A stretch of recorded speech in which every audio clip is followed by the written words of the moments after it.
Hey there, and welcome to the Football Outsiders Radio Hour on Twitch. I'm Aaron Schatz from Football Outsiders. I am joined this week by Mike Tanier and Bryan Knowles of Football Outsiders, and we are here to talk a lot of football with you on Twitch. Thank you for joining us. Remember, the Football Outsiders Radio Hour is on every Thursday, 1 p.m. Eastern. Also available on podcast apps and YouTube. We'd like to thank everybody who's watching us or listening to us right now.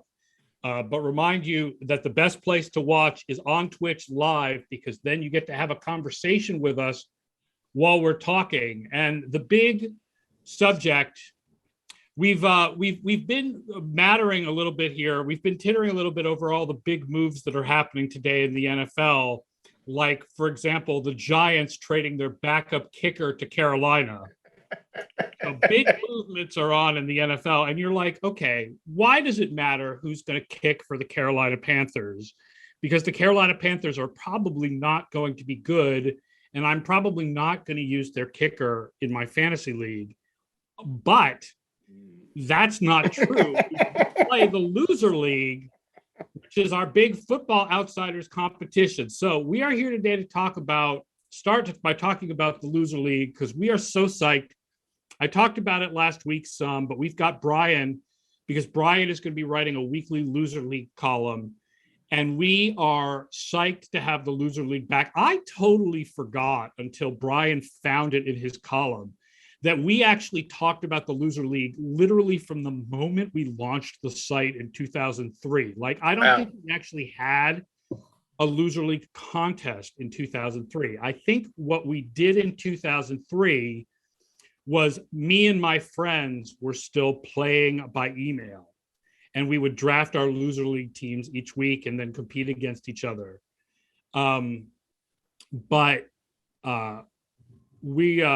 We've been doing the loser league on Outsiders for a very long time. We've been writing about this, and it went away for the last couple of years, and it's now back and bigger than ever, because like another couple of changes this year is, first of all, you can actually change your roster every week. It's not just that you pick players at the beginning and then you're stuck with them for 9 weeks. You can actually change your roster every week. And then the other big deal is prizes are like the weekly prizes are like Football Outsiders subscriptions and like Madden Ultimate Team tokens. And I believe the prize for the last week is that Scott Spratt will give you one-on-one fantasy advice for next year. And then the grand prize is a trip to LA for the big game. That's interesting, because, you're going to be there in a promotional capacity at the big game. A media member covering a media event, might be going to the Super Bowl, which is a media event that members are allowed to cover and talk about. But from a promotional standpoint, you will be attending the big game. Oh, I'm assuming that as a media member, I will be at the Super Bowl. Yes. But as a promotional person, if I attend the big game as part of this promotion, I will be attending the big game. Yes, that's true. The idea of going to LA for the big game is you'll get a chance, among the other things, besides actually getting 2 tickets to the big game, you'll get to meet me and hang out with me in LA in preparation for the big game, pick my brain about the big game, and then as media, I will go sit in the auxiliary media section of the Super Bowl. This is all about giving the Edge Sports legal department a complete aneurysm. I hope it's working.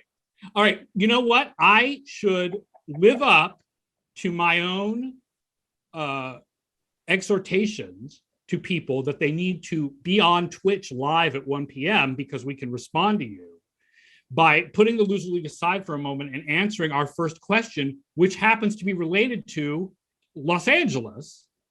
So it is connected to what we've been talking about. CO the Legend says, thoughts about the Sony Michel trade. Corvos asks, will it seriously affect Henderson's play time?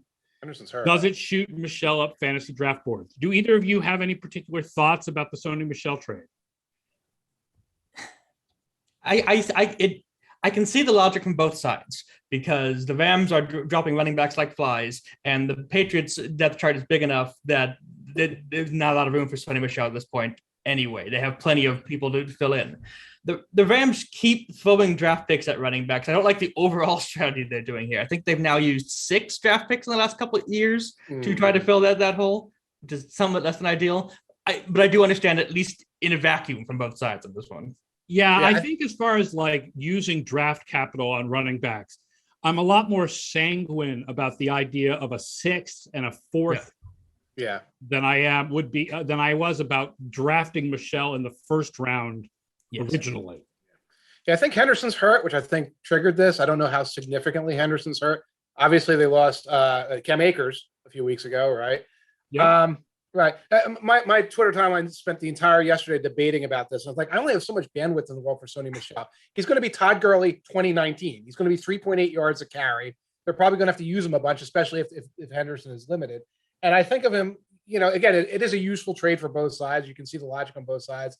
I think of him as a loser league kind of player, because if I'm looking for somebody who's going to go 10 carries for 38 yards, 15 carries for 46 yards or whatever, and not help a normal fantasy team, I'm thinking that could be Sony Michel's future. I think Michel will be a little bit better than that. I'm guessing that when Henderson's thumb is better, that they share the job. Here's the thing that goes against what I just said, which is historically, Sean McVay has wanted to have one guy who's the guy. Yeah. If one of these guys is the guy, I actually kind of would think it would be Michel rather than Henderson, because he's had a chance to make Henderson the guy in the past and has never wanted to do it. So that might lean towards the idea that Michel should be zooming up fantasy draft boards, which is fine in my book because I took him in the very, very late rounds of the Scott Fish Bowl. Nice. But I mean, I will say my thoughts as a Patriots fan are, they overdrafted Michel.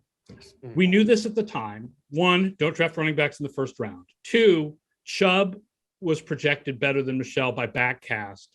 So not only don't draft running backs in the first round, but they took the wrong Georgia running back. Right. That being said, they got a nice 3 years of value out of him, and he played a nice role in the Super Bowl run when they beat the Rams. So that's nice, and they got good value for him, and they really wanted to get J.J. Taylor on the team. That's the guy they probably would have had to cut, because they wouldn't have cut Ramondre Stevenson. Right. But they wanted to get this guy, J.J. Taylor, who's kind of like a young James White type scat back. They wanted him on the team. So I think this works out really well for the Patriots. Like, the draft pick was still a mistake, but it's not like, it wasn't like a complete, it's not like Michel like sucked for a year and then disappeared. Like, they got some value out of him. Zalem points out one of the Rams assistant coaches did coach Michel at Georgia, which I guess would be another tick in the box that if Sean McVay wants to have one running back be the guy, that it may be more likely to be Michel. I think Henderson is more explosive as far as making big plays. Henderson had an awesome backcast projection, but he's never quite lived up to it in the NFL. Right. So and Stevenson has been playing very well in camp, and Belichick always likes having the power guy. There should be a power guy around. Like, White's going to get his carries. Lewis is going to get his carries. They like the J.J. Taylor guy.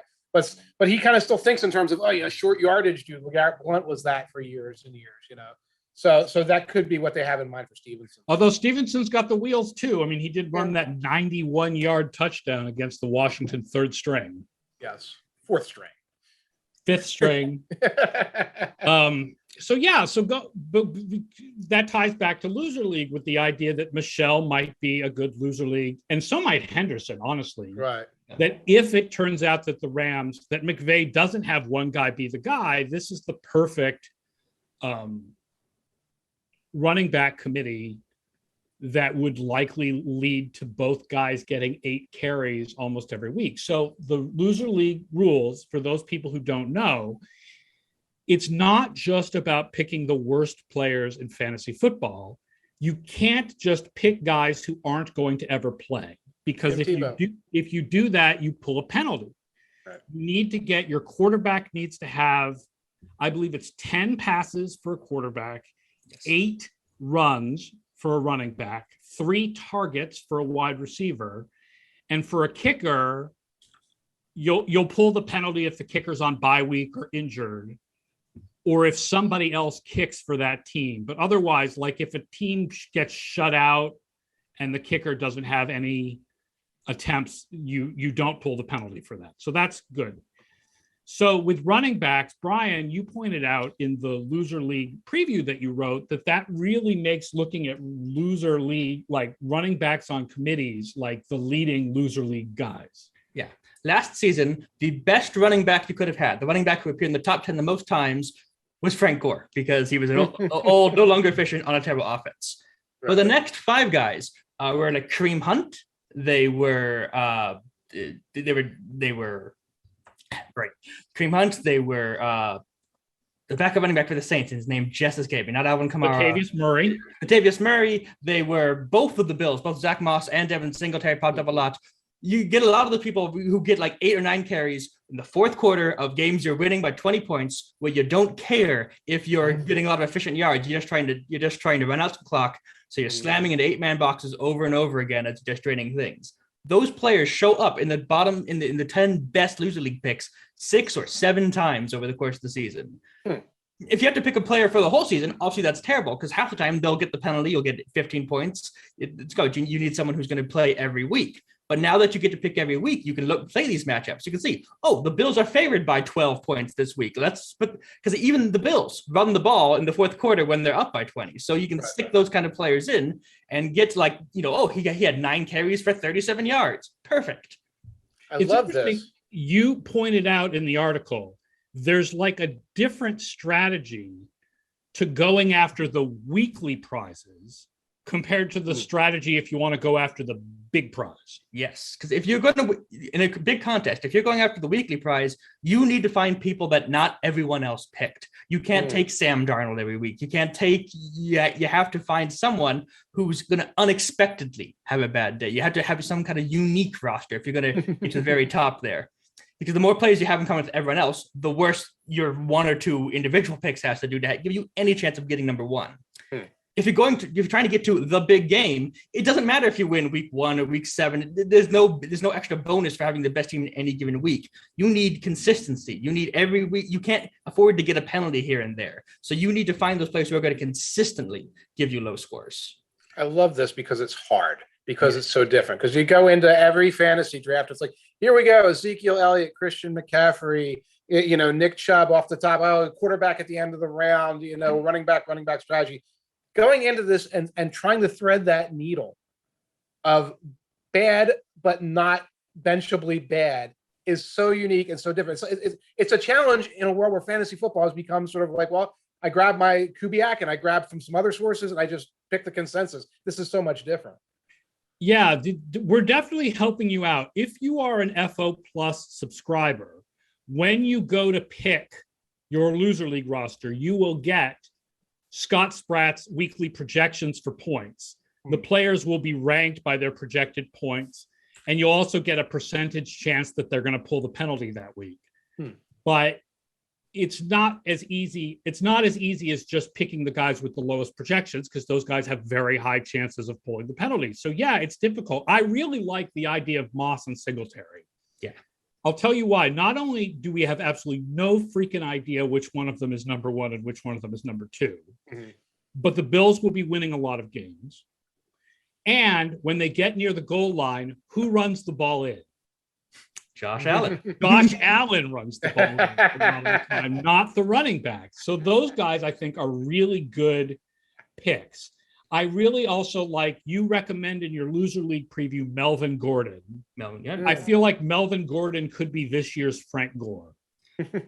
Especially right now, he's still nursing a groin injury going on there, which is perfect because it's bad enough that he's not getting a lot of practice and he's going to lose snaps, but it's not bad enough that he's not going to play. So it's going to, he's going to be slower and going to be gimpier. That's exactly what you want in loser league. You want those little niggling injuries that are going to last for weeks and weeks and weeks, but not bad enough to get him on the bench. Zalem points out that Josh Allen could be headed for some regression.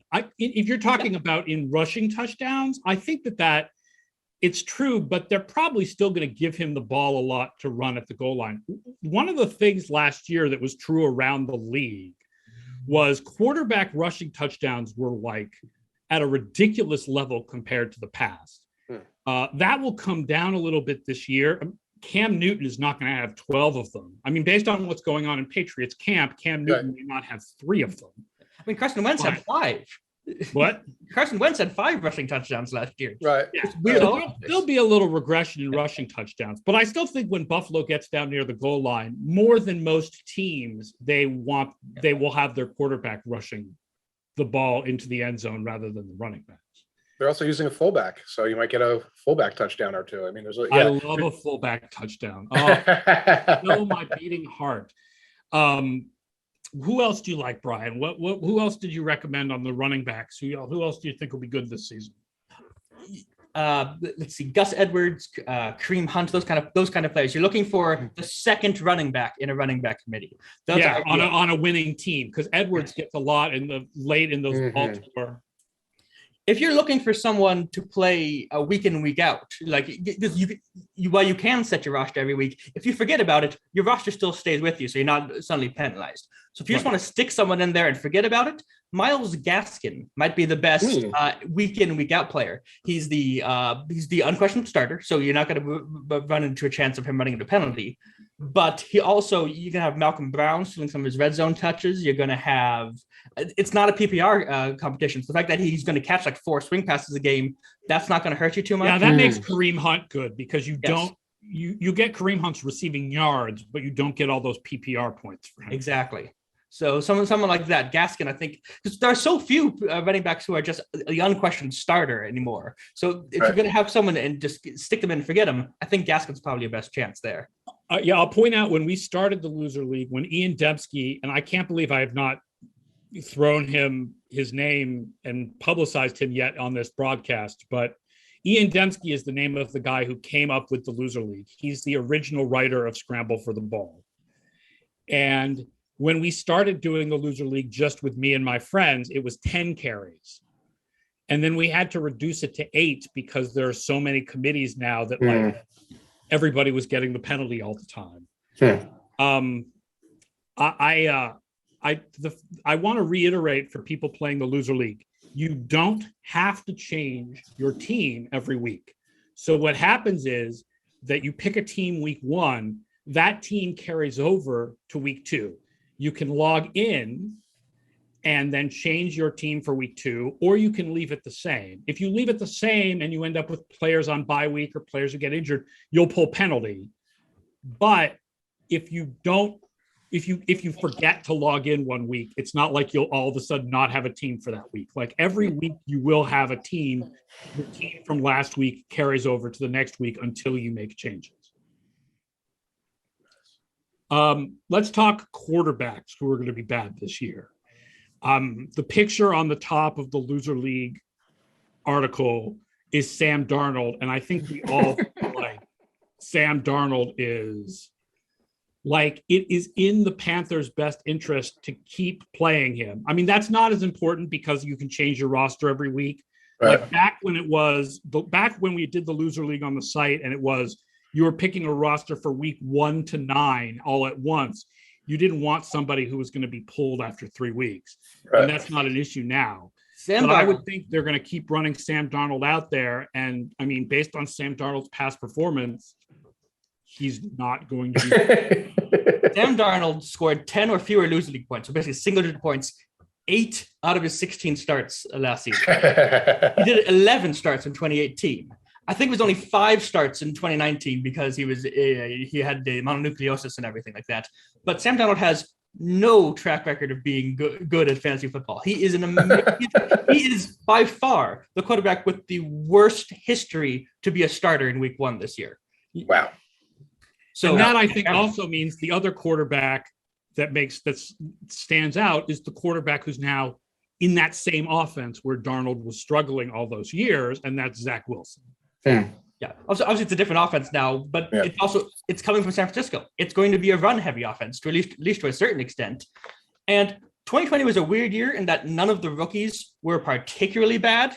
All of them dodged the bottom of the leaderboard on a regular basis. That doesn't happen usually. Usually, the rookies fill the loser league leaderboard because they get stuck out there. You stick with them even through their 3 or 4 interception games because you're getting them experience. Sam Darnold was a terrible rookie. Both the Joshes, both Rosen and Allen, were terrible rookies. Carson Wentz, Jared Goff, you can go through the history. And of the rookie class this year, I think Zach Wilson is the most likely to keep showing up at the bottom of the loser league leaderboards. Trey Lance and Justin Fields have too much rushing value. Mac Jones has too many talented receivers around him. Trevor Lawrence is the better prospect. I think Wilson is the one who's going to be at the bottom of the list more often than not if you're looking for a rookie. I wouldn't be surprised if Trevor Lawrence shows up at the top of the loser league, especially early in the season. I know that he does have wheels and he can run, but he's not going to have the rushing value that Fields and Lance will have when they play, certainly. Right.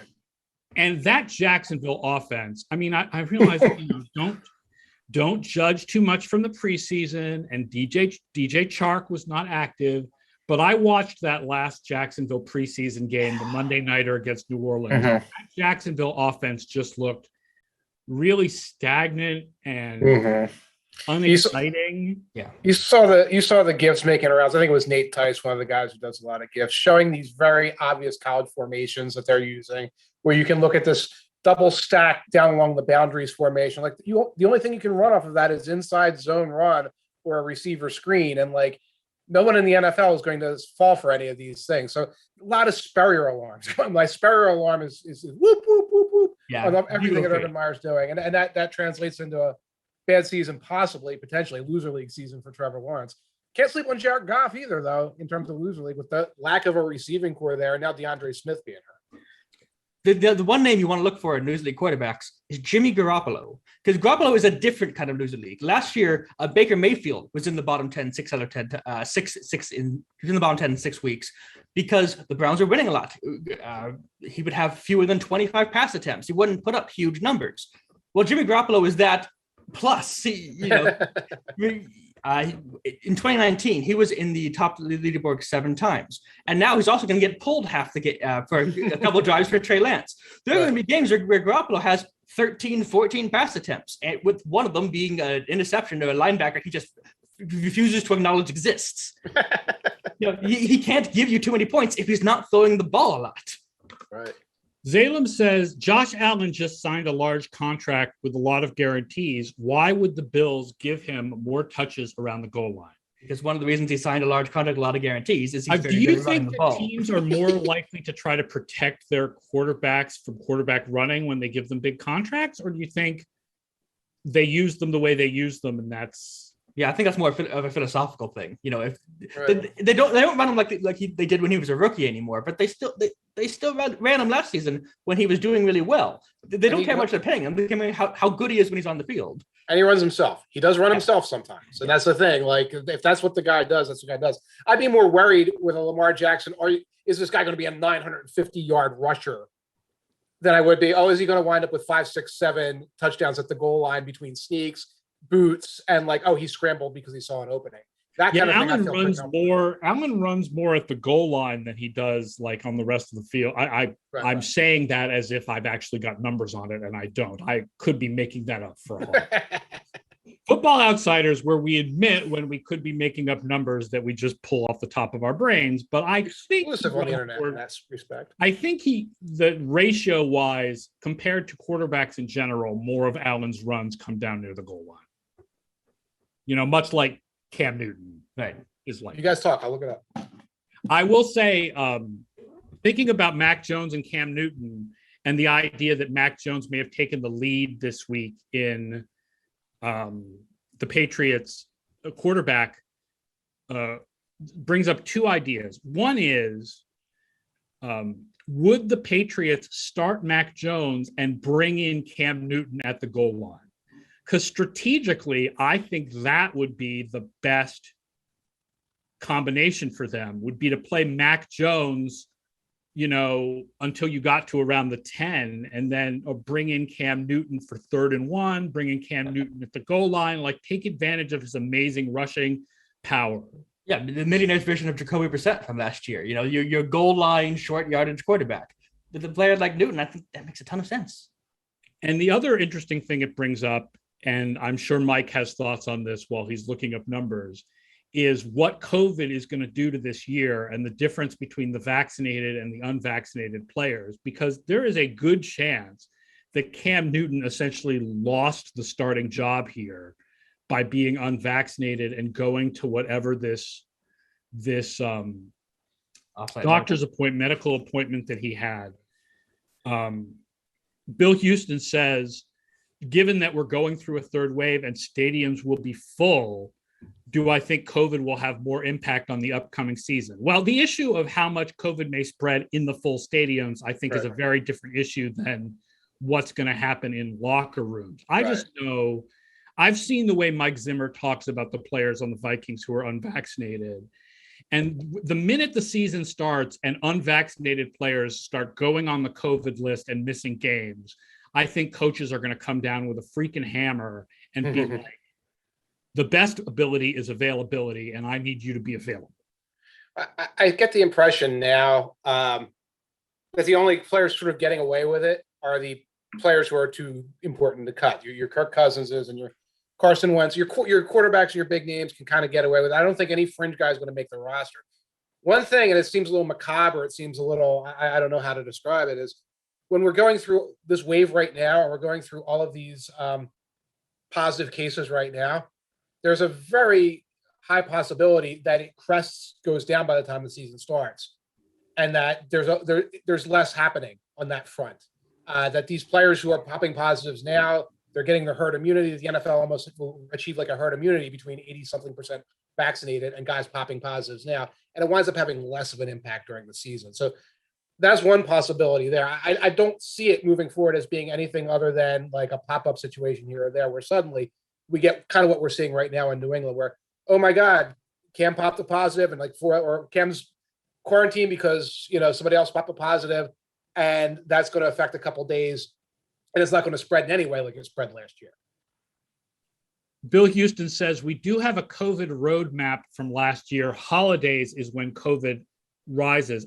That's true, actually, because players, other than the ones who play on Thanksgiving, they have Thanksgiving just like everybody else. And I wonder whether when we get to week 14 or week 15, there's going to be a big rise because somebody got it during Thanksgiving.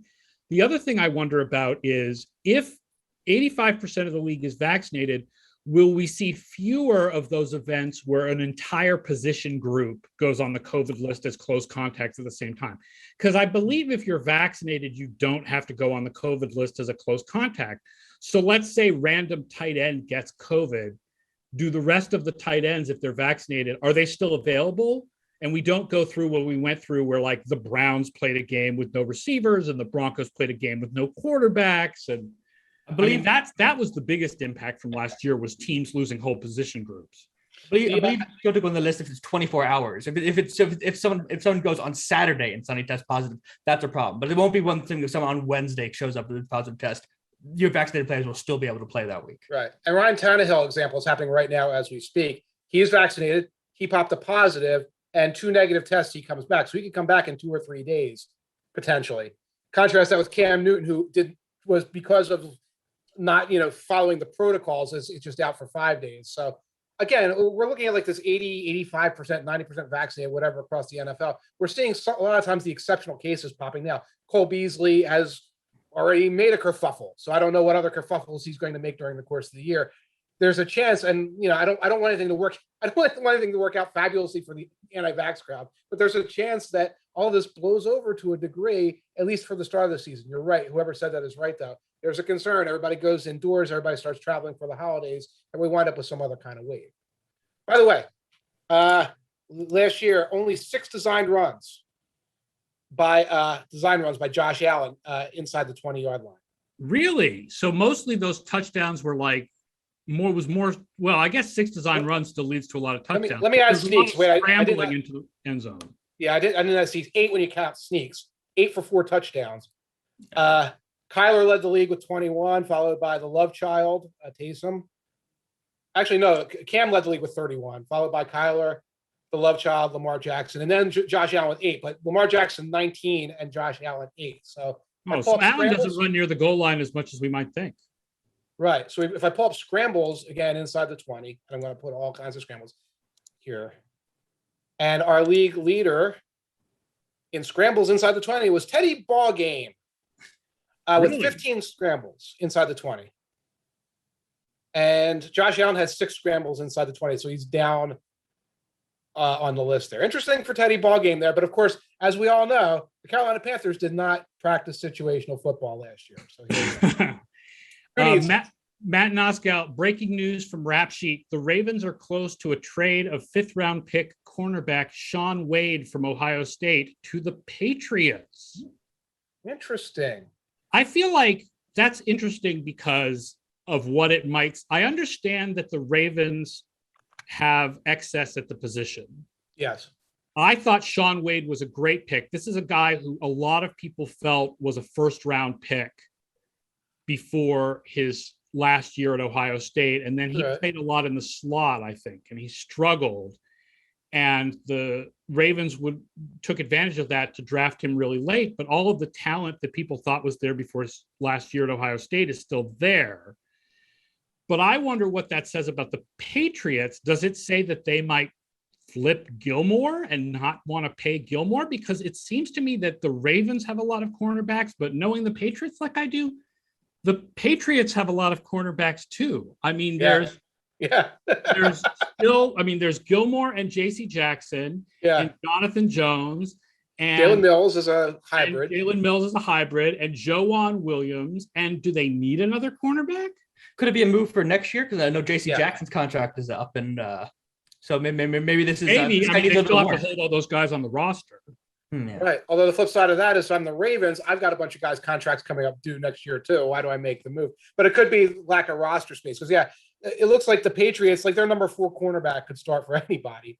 But the Ravens are not that far off on that. They had the other rookie that they drafted. And then the Ravens have Marlon Humphrey, and they've got Peters, Jimmy Smith, and Tavon Young. Right.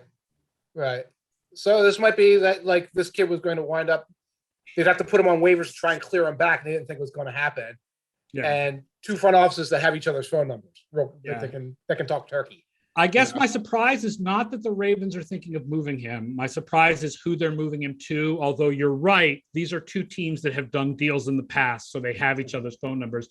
Useful Title points out the cornerbacks on the Patriots looked really good last week against the Eagles.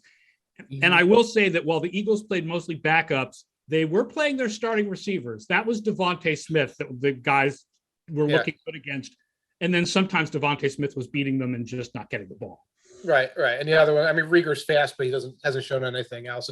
But no, I mean, all those Patriots cornerbacks don't have much to prove. I mean, they spent that week of joint practice beating up on the Eagles receivers too. But it's Gilmore, it's Jones, we know who they are, that we know they can play. So I have a feeling they're grabbing some depth, grabbing the 6th, 7th, 8th defensive back, and insulating themselves against possibly having to play ball contract-wise in 2020. Yeah, I don't know. The fact that Gilmore has not shown up in camp is a little bit of a worry to me as a Patriot. Yeah. And I don't know if it means they're going to play hardball and try to move him somewhere else.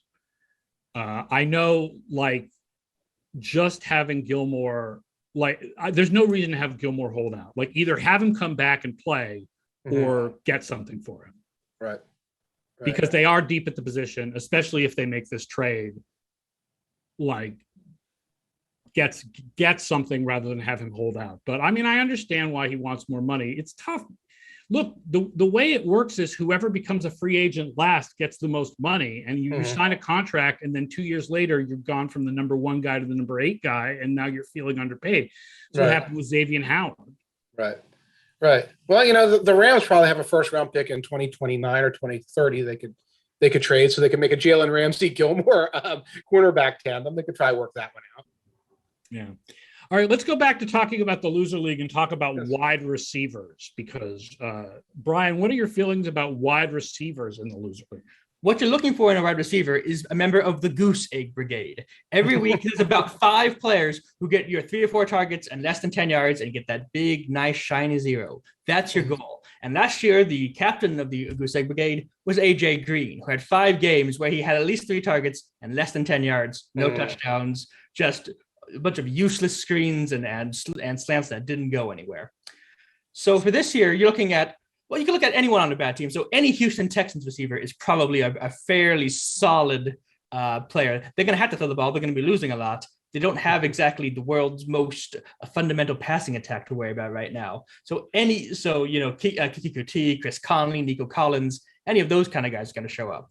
I actually like the Patriots' second and third receivers, not because they're bad, because they are going with the 2 tight end set so much. So a lot of those targets are going to head out to the tight ends. So rather than your third receivers getting 4 or 5 targets, they might be down just at 3 or so a game, just slipping past the penalty. So you're not going to get huge numbers probably from a Kendrick Bourne type.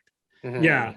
This is where you get possession receivers. I will point out, this is another place where we've changed the loser league rules. Originally, it was 2 catches.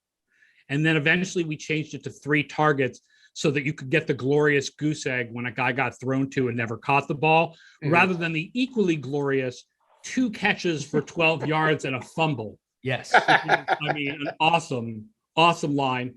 Readers in the chat point out the Eagles as a team with a good number of loser league candidates. I think Jalen Reagor would be the candidate there because Devontae Smith is just too much of a deep threat. Right. And the Lions, which definitely are loser league receiver candidates there. I actually like Khalif Raymond a lot from the Lions. I mean, he's the deep threat, but also you have a quarterback who doesn't really do all that great with the deep threats. I think there's a great mismatch there between quarterback skill and receiver skill. So Raymond's going to be running just fly routes, and Goff is going to be firing off target at them. That's what you want.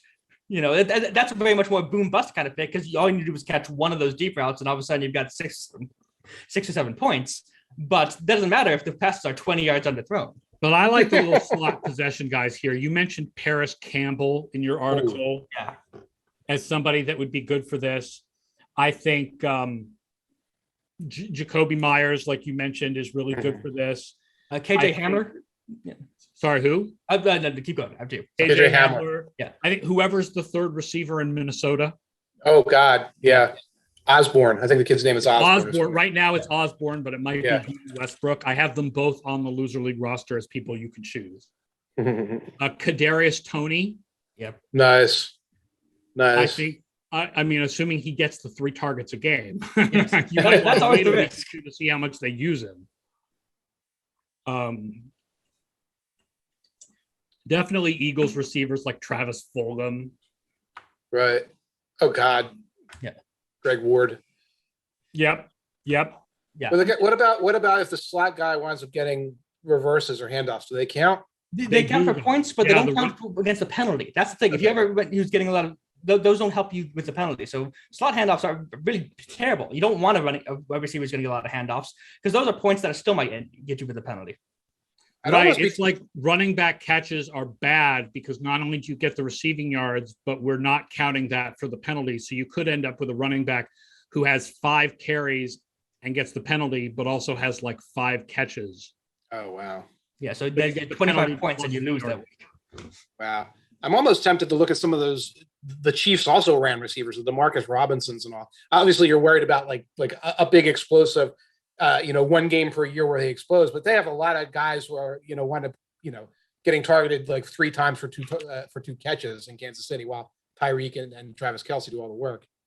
Yeah, I mean, there was that one. Yeah, I mean, you're talking about like Byron Pringle and stuff like that. Yeah. Oh, yeah. One week in week 1 where he caught like 200 yards, and everyone thought Byron Pringle, he's going to be like the next. Oh no, he's not going to do anything else all year. Right. Next, trying to remember the name of the guy who played for Dallas and Detroit, who had one of those big weeks.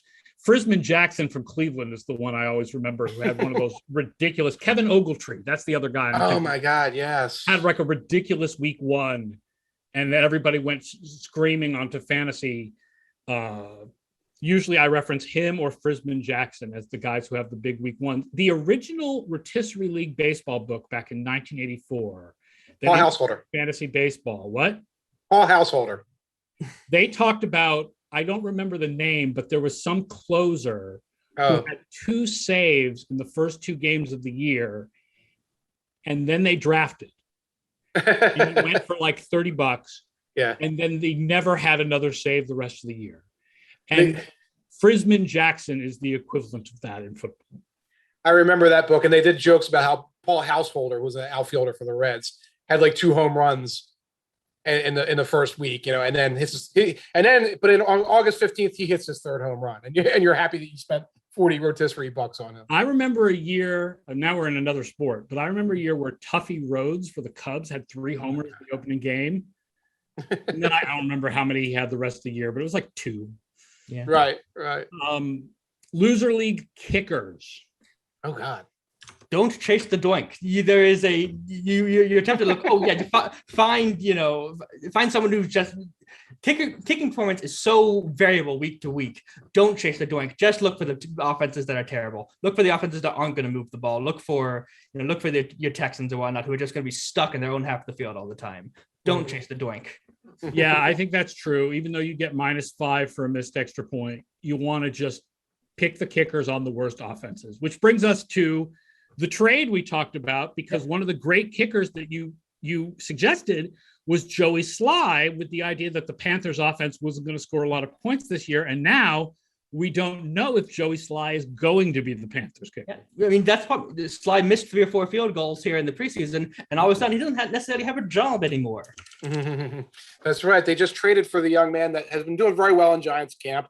I don't have his name in front of me right now, but they also picked up a young man named Eberle early in the week.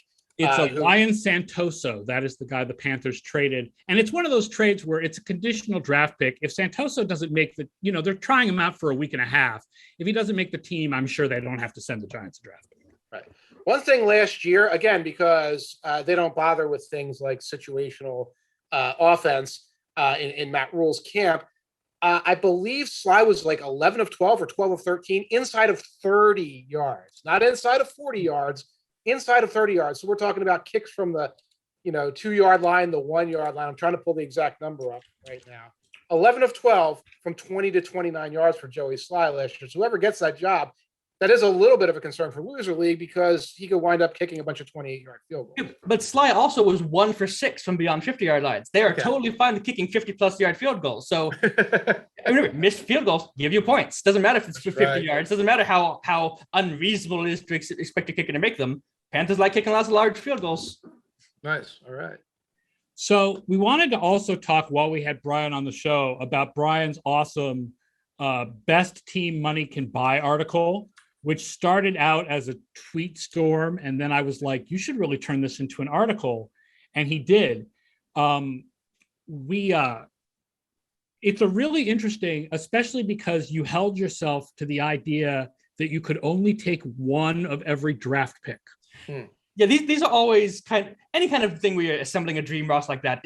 It's essentially fanfic, right? You're just creating, like what if my scouting team was perfect? What if they always picked all the best players? What if I knew all the picks to trade for? So you have to give yourself some kind of restriction. The NFL did one on their official website where they had Patrick Mahomes and TJ Watt and Myles Garrett. Okay, great. But all those players were first-round picks in 2017. All of them would still be on their fifth-year deals. The only way you can get all those players together, they must have been tanking like terrible in 2016 to have 3 first-round draft picks. So my team, I limited myself to 1 draft pick from each round in each of the last 4 drafts, and then 1 player from the first round in 2017, plus 1 undrafted free agent from each of those things. You can't just sign everybody no one thought was good. So that gives you 33 players on rookie contracts to fill out the bulk of your roster, and then 20 veterans you can place on top of that. So that's the building blocks for building the roster. Now, most of these teams have Aaron Donald. Why did you decide not to put Aaron Donald on your team? On my tweet storm, I did, because Aaron Donald's only making, I think it's $14.6 million this year. That's great. Next year, that goes up to 25 or 26 million. On the tweet storm, I had a fantastic team.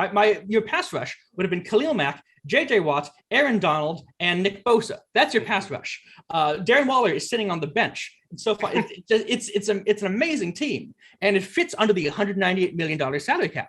And then next year, it's $344 million in contracts. And even if you were to cut every single player that would save you money. So not Patrick Mahomes, he's got so much money in the future, but every single player that would give you a salary cap benefit, you would still have you'd still be $70 million over the projected salary cap next year. So I didn't put Donald because his contract number goes up so much next year. I wanted to create a team that was realistic both in theoretically being able to be assembled and theoretically still existing in the future.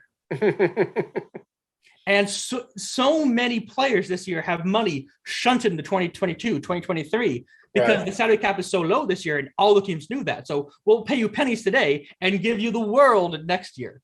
Right. And if you take all those players, you just have no chance of fielding a 2022 team. So plus the number of teams like Tampa Bay, where it's like, well, we're putting everything on, like, let's win championships while Tom Brady is here. Right. And in 2023, it's all going to explode, and that's fine. Right. But what you put together says that you couldn't even explode. If you didn't do this, you would not be able to explode the team. Because even if you cut everybody, you're still over the salary cap because of dead money. That was the unclear thread. So when I turned into an article, thinking I should give this a little more time. And 2 sleepless nights later, I pieced together a roster that is not only incredibly exceptional right now, but it's still actually under the salary cap for 2022. So in a better shape than, say, the Packers are, who are $50 million over the cap next year. This team is built to win now, but also in the future. So I have a couple players on massive expiring contracts who are going to go away when Patrick Mahomes all of a sudden costs $35 million next year. It's interesting. I liked some of the guys you took. I thought it was interesting to see which rookies you chose. I have a soft spot in my heart for Shaka Toney. I don't know whether I just happened to watch 3 Penn State games last year or what, but like, he's a 7th rounder I would really like to see succeed, and you made him your 7th round pick, and so I've got this soft spot. I'm surprised you didn't go cheaper at long snapper. Morgan Cox, the long snapper, is the first player picked for the all-value team because he was the all-pro last year. It cost less than $1 million, and I didn't want to spend more than 30 seconds thinking about my long snapper. Take the best one in the league, put him on the roster, and move on. You have figured out return on investment when you are an NFL columnist. Your time is more valuable than a lot of millions of cap dollars elsewhere. You definitely have a lot of young players on this who, if you think about this team as one that exists past 2021, they're like growth players, like Trey Smith from Kansas City, who is going to start this year apparently, and Michael Onwenu, and like Ronnie Perkins and Shaka Toney for your deep depth edge rush, pass rush, and guys who are in like their second year, like L'Jarius Sneed and Cameron Curl. This is a good team. It's the best team money can buy. So of course it's a good that's team. the idea. Yeah. That's the thing. If you just draft perfectly every single year, you have a pretty solid roster to build around. That's the idea. Like my safeties, I've got Jesse Bates, and I have Harrison Smith as my starting safeties right now. Both of those contracts expire after 2021, so I guess I'll have to settle for Antoine Winfield and Cameron Curl stepping up next year. I suppose I can make that work. I might have to cut Stephon Diggs because his contract goes from $6 million, which is a great value, up to $15 million. Well, I suppose DK Metcalf and Terry McLaurin and Darius Slayton might be a decent receiving core to work with. That's what I love, is that you created those restrictions for yourself, and the restrictions created more interesting results. Exactly. And if you just said, "Oh, here's a fanfic dream team full of like all the best players in the NFL, first round picks who are still on their rookie contracts," right? And it's very boring in that respect. What you create is something interesting. It has like layers to it. The first decision is, right, do you take Patrick Mahomes, the best quarterback in the league, who only cost $7 million this year, so he's also the best value for this season? Because that takes you away from Myles Garrett or TJ Watt. You could go with quarterback. You could pick Tom Brady, who I think you had as your best veteran value in the league. Right. You could take Lamar Jackson, who's an MVP, who's still on his rookie deal. So you have the choice, because you only get, like, is Patrick Mahomes that much better that he's worth taking and blocking stuff out from all these other players? Or do you take, Lamar Jackson, which stops you from getting Jair Alexander, which it's all these moving pieces around that you have to try to kind of work into one shape here. Really neat. The other thing I wanted to talk about, and a reminder to everybody that you are watching / listening to the Football Outsiders Radio Hour on Twitch every Thursday at 1 p.m. Eastern. I wanted to preview week 3 of the preseason, and we talked about this on an earlier episode, and then we were talking about this before we went on the air, that we have no idea if this is the dress rehearsal or not. Right. Like the old system where the third week was the dress rehearsal and the fourth week was play nobody except who you're cutting is gone. And right. So now there's like some teams are going to play starters. Other teams are not going to play starters. Some teams haven't played starters the whole preseason, so that doesn't change. But I don't know how everybody's going to use this. So it's hard to know which of these games is going to be more interesting to watch because you don't quite know who's playing in each of them. Here's what we know so far. Tom Brady and the Buccaneers are expected to play a half. Bruce Arians has said that. He's talked about how he thinks they need the game speed, et cetera, et cetera.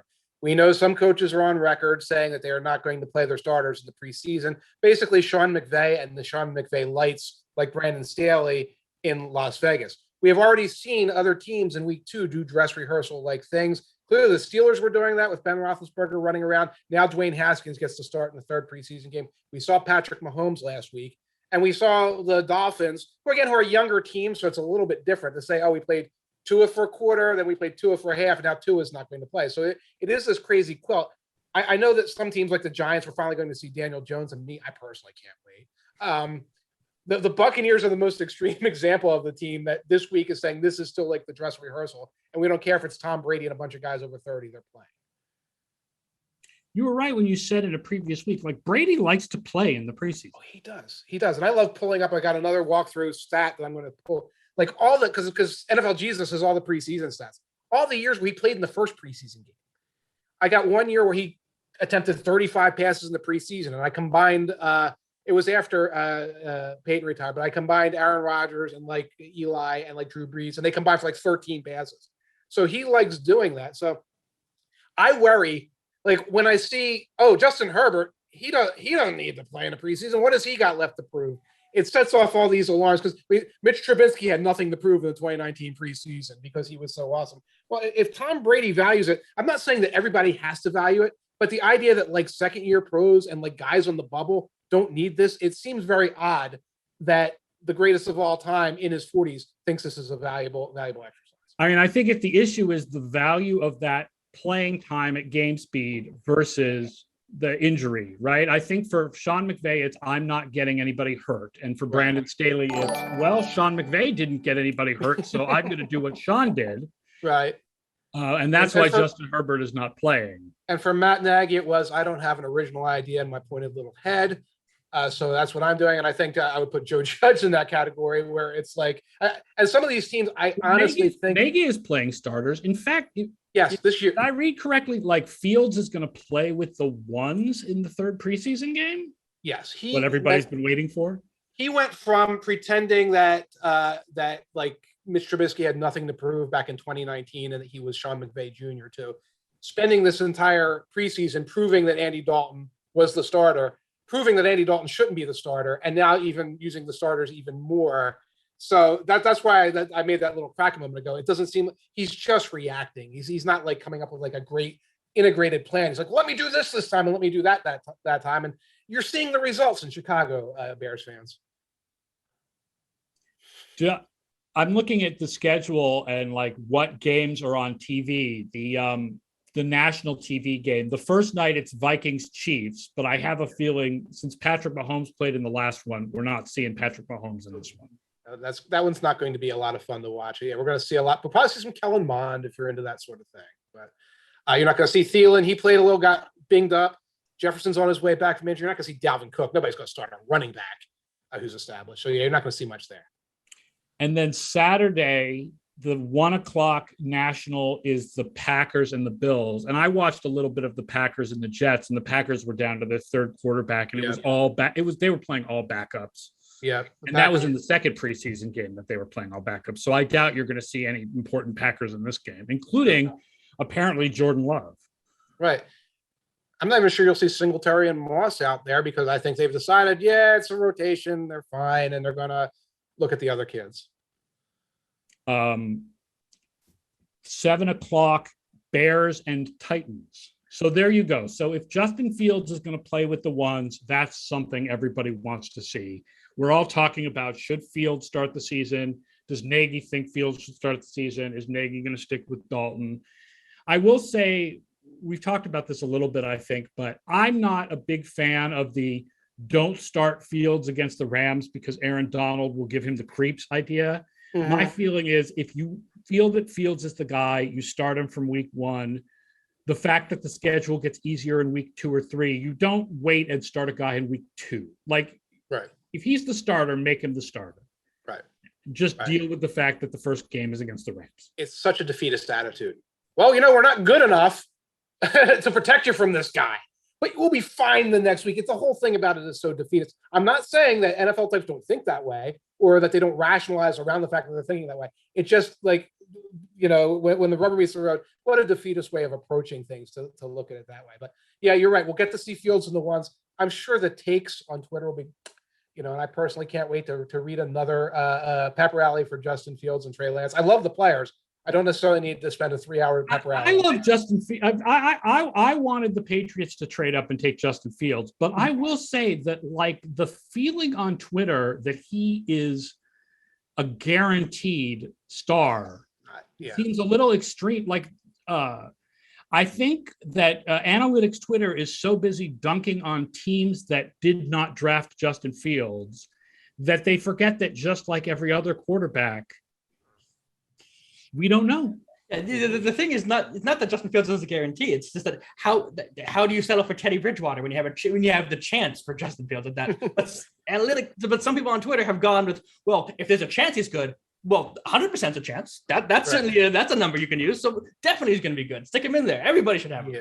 There's a little bit of cheerleading being disguised as analytics across Twitter right now, and it's good for engagement, exciting, but it's not good. And you want to see a true read of what some of these guys will look like. We see Trevor Lawrence out there with the ones. Yep.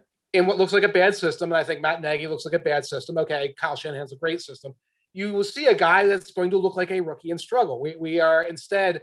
Oh, look at what he did in the third quarter there with that touchdown or just before halftime. Yes, we have evidence that he will be a very, very good quarterback. We knew that they are talented young men who are growing and developing. This cheerleading is like QB1, do it now, etc. It's getting a little purple. But you can understand Bears fans being impatient, seeing they haven't had a good quarterback since Sid Luckman back there. But yeah. We're not talking about Bears fan. The Bears fan wants to go hog. That's fine. We're talking about people who are in our industry who are supposed to be like, we're the measured voice of how the NFL is going to go. And it's like, rah, this boom, bah for these kids. Get them out there now, flush Jimmy Garoppolo down the toilet. It's like, sure, that's fine. You're asking for a September of growing pain games and possibly in October and November of growing pain games that look like the games we saw from guys like Sam Darnold and others in the past. If Nagy is fired this season, asks Bill Houston, does Pace go with him? Yes. Or is Fields Pace's survivor ticket? No, I think they're both gone if they're gone. I understand the argument, but I think they're too joined at the hip at this point for to get rid of one and not the other. I think if he's a survivor ticket, he's a survivor ticket for them both. Yeah, that's the correct question. Is this a survivor ticket situation? Well, I'm the one who did this, and he's the one who did that, and they both sort of grab each other and fall off the cliff together, that sort of thing. I believe they are tied at the hip, but that is exactly the play that will get pulled if things get weird. It's like, well, I'm the only one who can take the guy I picked and get them to the next level with the help of my next, choice at coach.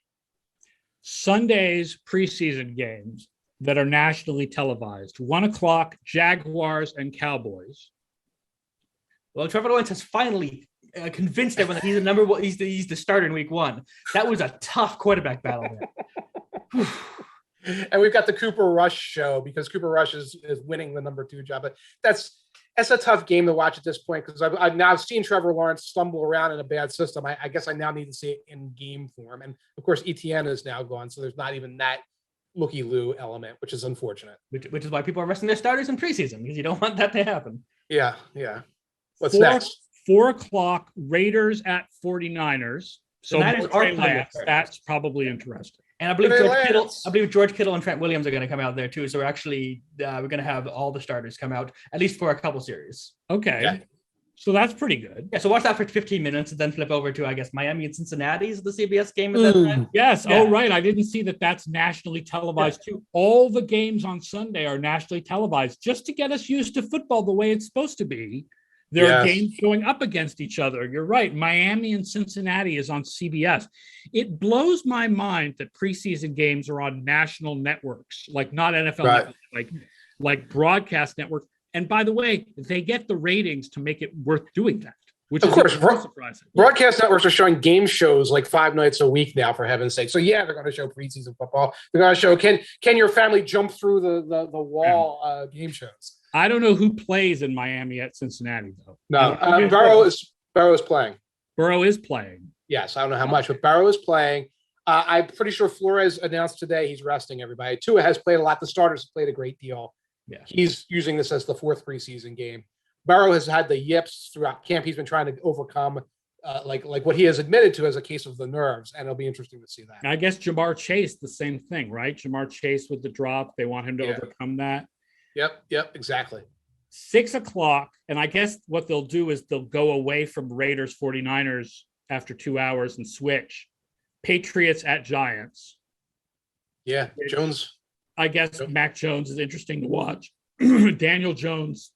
I mean, my feeling about Daniel Jones is there's a possibility he takes a leap, but the most likely thing is we know who he is. So yes, not interested in the Giants at all.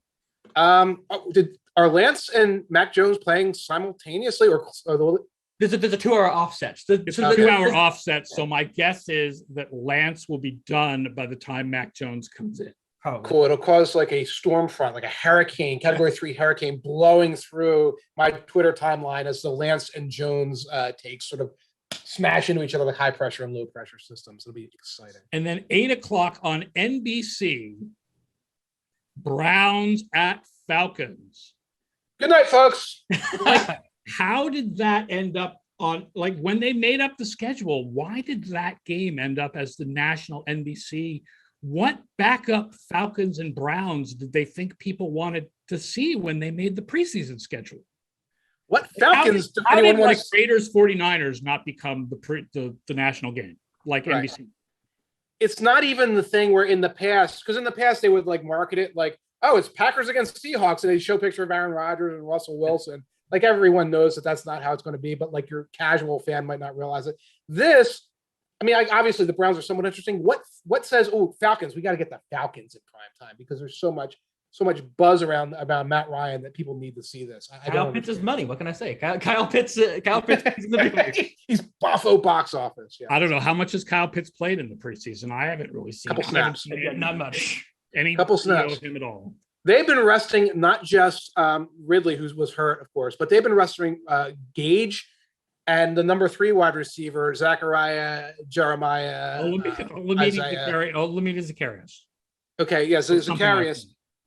So like, because again, those guys, they don't need to compete for a starting job. You can't beat Zacharias. Let him rest the entire preseason. But Pitts did play a little bit. I don't think is Hurst healthy. I even lost. It's the Falcons. No one cares. Let's move on. Freaking Falcons. All right. Well, that's week 3 of the preseason. Next week, when we do this show, we won't have any games to preview because there is no more 4th week. There's just the weekend. There's just an empty Labor Day weekend.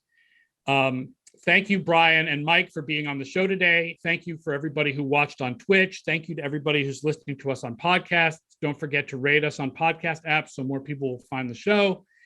It's the Football Outsiders Radio Hour. Don't forget to listen on Tuesday at 1:00 on Twitch to Scott Spratt's Fantasy Show. And we will be back next Thursday with more of the Football Outsiders Radio Hour. Everybody have a good week.